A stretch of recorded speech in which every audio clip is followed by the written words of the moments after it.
आज के टॉपिक में हम लोग करेंगे स्ट्रिंग्स।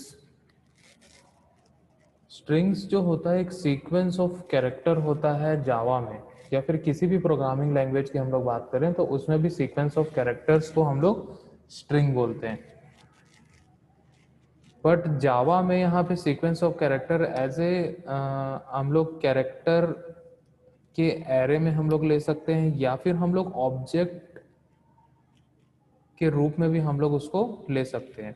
यहाँ पे देखते हैं generally string is a sequence of character, but in Java string is an object that represent a sequence of character.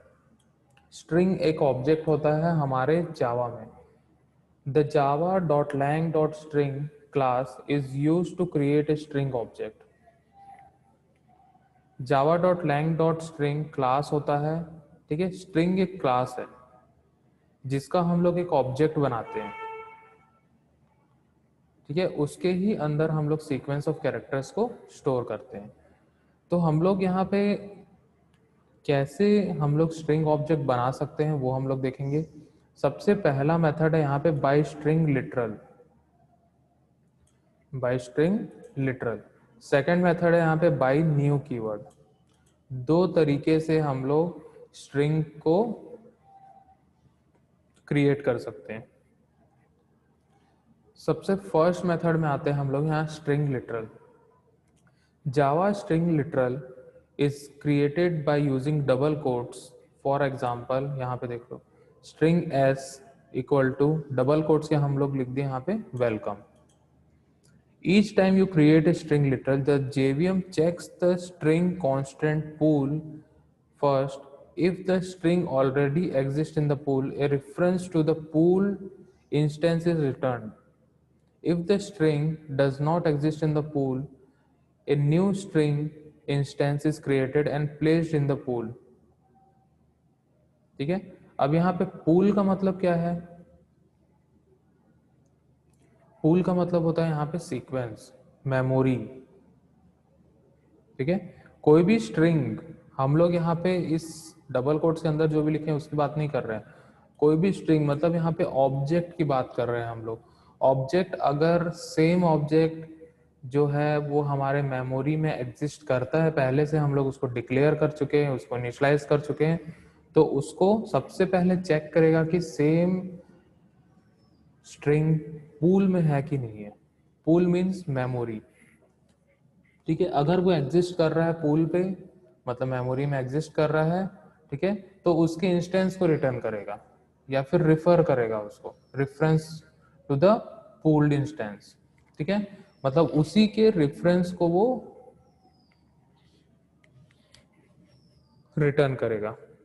अगर सेम ऑब्जेक्ट जो है जो हम लोग यहाँ पे बना रहे हैं वो एग्जिस्ट नहीं करता है पूल में, तो एक नया स्ट्रिंग क्रिएट किया जाता है पूल पे, ठीक है।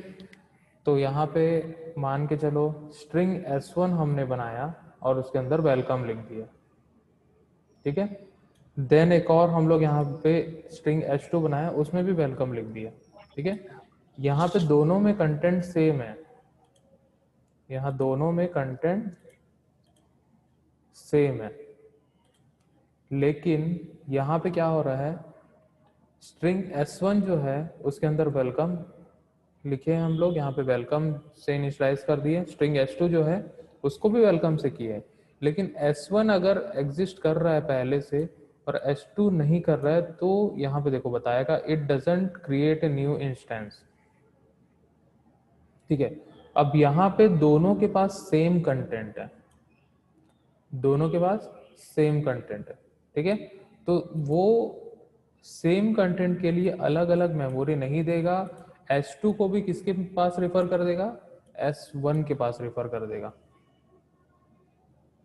ठीक है। अगर सेम कंटेंट होगा तो, क्योंकि मेमोरी में ऑब्जेक्ट तो इनिशियलाइज होता ही है, साथ में इस कंटेंट को भी देखा जाता है, ताकि कंटेंट जितना भी बड़ा हो, अगर मान के चलो कोई एक पैराग्राफ का कंटेंट है हमारे पास, तो एक पैराग्राफ के कंटेंट में अगर मान के चलो 2 KB की मेमोरी ले रही है, या फिर 2 बाइट्स की, या फिर मान लो 4 बाइट्स की अगर मेमोरी हम लोग कंज्यूम कर रहे हैं उस स्ट्रिंग के लिए, तो वापस से 4 बाइट्स की मेमोरी जो है फिर से अलोकेट नहीं होगी, वो सिंगल 4 बाइट ही अलोकेट होगा, बस रेफरेंस चढ़ जाएगा S2 के लिए S1 का, मतलब S2 में किसका रेफरेंस आ जाएगा, S1 का रेफरेंस आ जाएगा, और ये रेफरेंस के साथ इस कंटेंट को यहाँ कॉपी कर दिया जाता है, मीन्स उसको इंस्टेंशिएट कर दिया जाता है।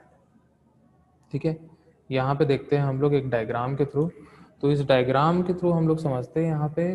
ठीक है, जो हमारा ऑब्जेक्ट है वो हमेशा स्टैक मेमोरी में बनता है, तो सबसे पहले S1 बना, फिर S2 बना, S1 के पास भी सेम कंटेंट है, S2 के पास भी सेम कंटेंट है, तो दोनों इस पूल को रिफर करेंगे जिसके अंदर एक सिंगल वैल्यू है। ठीक है, जो कि हमारी हीप मेमोरी है। ठीक है, तो यहाँ पे हम लोग इसको बोलते हैं स्ट्रिंग कांस्टेंट पूल।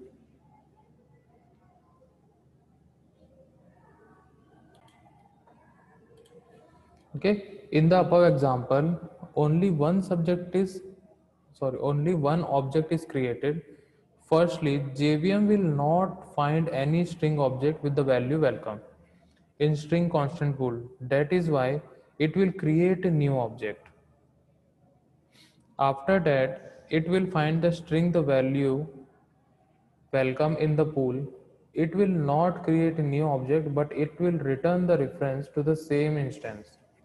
ठीक है, फर्स्ट टाइम पे वेलकम नाम का स्ट्रिंग जो था, ठीक है, जिसमें हम लोग कंटेंट डाले थे वेलकम, वो नहीं मिलेगा पूल पे, तो न्यू क्रिएट कर देगा। ठीक है, सेकंड में सेम हम लोग स्ट्रिंग से इनिशलाइज कर रहे हैं, तो क्या करेगा, उसको पुराने वाले स्ट्रिंग पे ही रिफर कर देगा।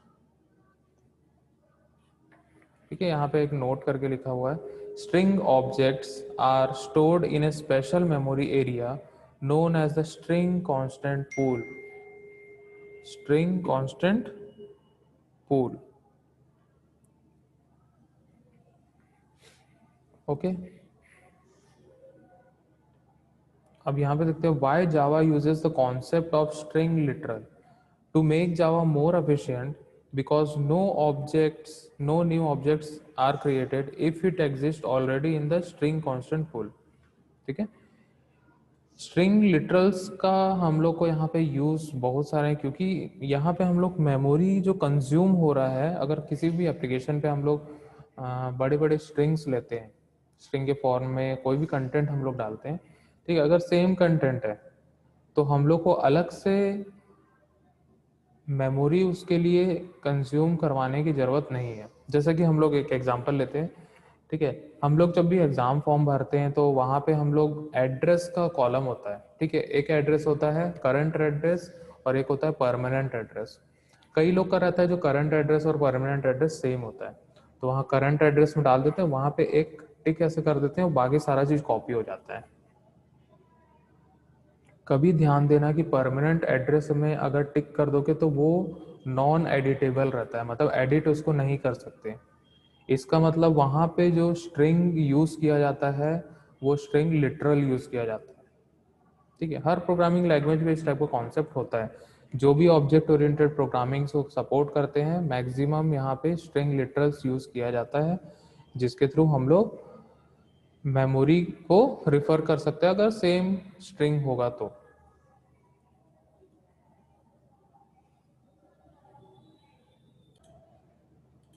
ठीक है, सेकेंड मेथड है हमारे पास बाय न्यू कीवर्ड। जैसा हम लोग नॉर्मल ऑब्जेक्ट बनाते हैं किसी भी क्लास का, वैसे ही यहाँ पे स्ट्रिंग के लिए भी हम लोग ऑब्जेक्ट क्रिएट कर सकते हैं। तो सबसे पहले यहाँ पे हम लोग उसका सिंटैक्स देख लेते हैं, string S equal to new string, और यहाँ पे हम लोग डबल कोट्स के अंदर, इस ब्रैकेट के अंदर हम लोग एक स्ट्रिंग पास कर दिए हैं। ठीक है, ये स्ट्रिंग जो है इस एस में इनिशलाइज हो जाएगा। Creates 2 object and 1 reference variable. ठीक है, in such case JVM will create a new string object in normal non-pool heap memory, and the literal welcome will be placed in the string constant pool. The variable s will refer to the object in a heap non pool।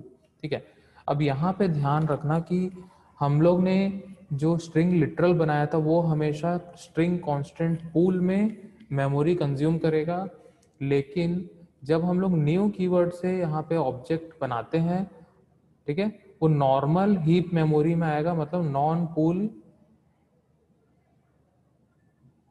Non pool heap memory वहाँ पे use करेगा। ठीक है, जैसे बाकी normal objects होते हैं जहाँ पे हीप मेमोरी में वो मेमोरी कंज्यूम करते हैं, वैसे ही ये भी ऑब्जेक्ट होगा। ठीक है, इसका एक एग्जांपल देखते हैं हम लोग। यहाँ पे देखते हैं पब्लिक क्लास स्ट्रिंग एग्जांपल, मैंने एक क्लास ले लिया है, public static void main string arguments. ठीक है, उसके अंदर हम लोग सबसे पहले यहाँ पे स्ट्रिंग s1 बनाए, उसके अंदर हम लोग जावा से इनिशलाइज कर दिए स्ट्रिंग s1, उसको जावा से इनिशलाइज कर दिए। देन उसके बाद हम लोग यहाँ पे कैरेक्टर का एक एरे क्रिएट किए ch, उसके अंदर हम लोग यहाँ पे सिंगल कोट्स के अंदर अलग अलग अलग अलग यहाँ पे हम लोग ने कैरेक्टर्स दे दिया है। ऐसा भी हम लोग बना सकते हैं। ठीक है, ये भी स्ट्रिंग लिटरल के अंदर में आता है। अब यहाँ पे स्ट्रिंग s2 हमने बनाया equal to new string ch। ठीक है, एरे को हमने कन्वर्ट कर दिया स्ट्रिंग में। ठीक है, converting char array to string. इस ch को हमने किस में पास कर दिया, इस स्ट्रिंग के ऑब्जेक्ट में पास कर दिया। इसका मतलब क्या होगा, वो स्ट्रिंग जो हम लोग बना रहे थे कैरेक्टर के एरे से, जो कि हमारा लिटरल था, उसको हम लोग ऑब्जेक्ट टाइप में चेंज कर दे रहे हैं।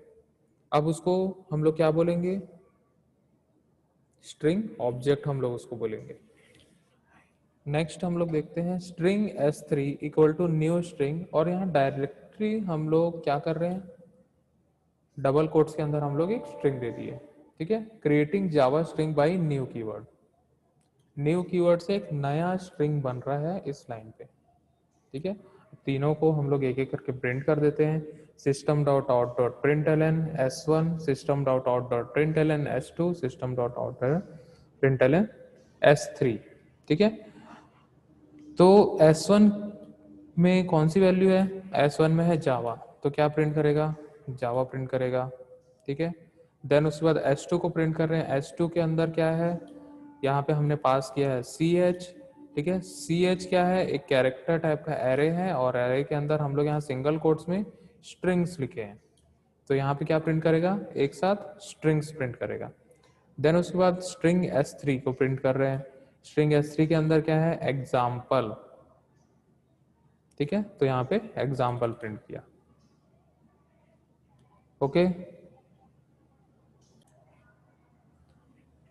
सबसे पहले हम लोग एक क्लास बनाते हैं स्ट्रिंग एग्जाम्पल। ओके, यहाँ पे लेता हूँ public static void main string args string arguments. ठीक है, इसको हम लोग सबसे पहले सेव कर लेते हैं। सेव किए यहाँ पे जावा bca3 डॉट जावा।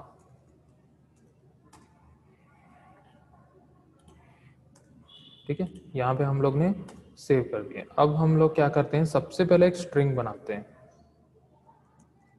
ठीक है, string s1 equal to new string. ठीक है, हम लोग सबसे पहले इसको ऐसे ही हम लोग लिटरल बनाते हैं। हम लोग यहाँ लिखते हैं जावा। ओके, फिर हम लोग उसमें उसके बाद हम लोग क्या करेंगे, एक कैर टाइप का एरे बनाते हैं, कैर ch। ठीक है, इक्वल टू क्या करेंगे, यहाँ पे सिंगल कोट्स में मैं यहाँ लिख देता हूँ string s t r i N G और एस स्ट्रिंग्स। ठीक है, एक और हम लोग यहाँ पे स्ट्रिंग बनाते हैं, string s2 equal to new string. ठीक है, और यहाँ पे हम लोग पास कर देंगे ch को। एक न्यू स्ट्रिंग एक और बनाते हैं, string s3 equal to new string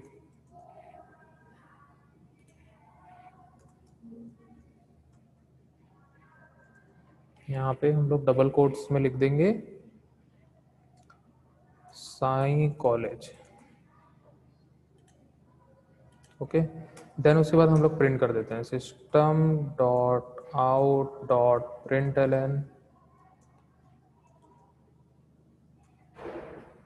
system dot out dot println हम लोग कर दिए।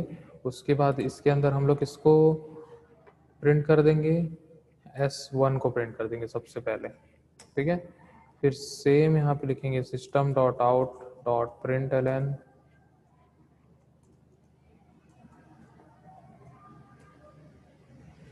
s2 को प्रिंट कर दिए, system dot out dot println, किसको हम लोग यहाँ पे प्रिंट करेंगे, s3 को प्रिंट कर दिया।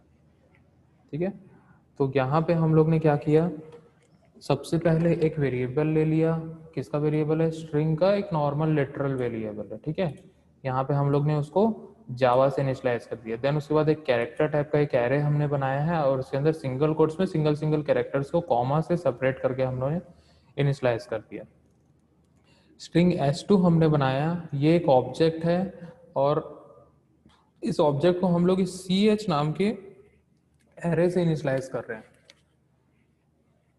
उसके बाद हम लोग एक न्यू स्ट्रिंग हम लोग ने क्रिएट किया, जिसके अंदर हम लोग साई कॉलेज स्ट्रिंग से हम लोग क्या कर रहे हैं, इनिशियलाइज कर रहे हैं। अब इसको हम लोग रन करके देखते हैं, कैसे रन करेंगे। हम लोग रन करने के लिए हम लोग आ जाते हैं कमांड पे, cmd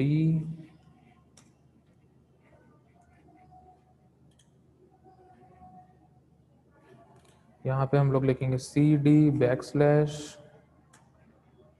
\e cd java bca3। उसके बाद हम लोग यहाँ पे करेंगे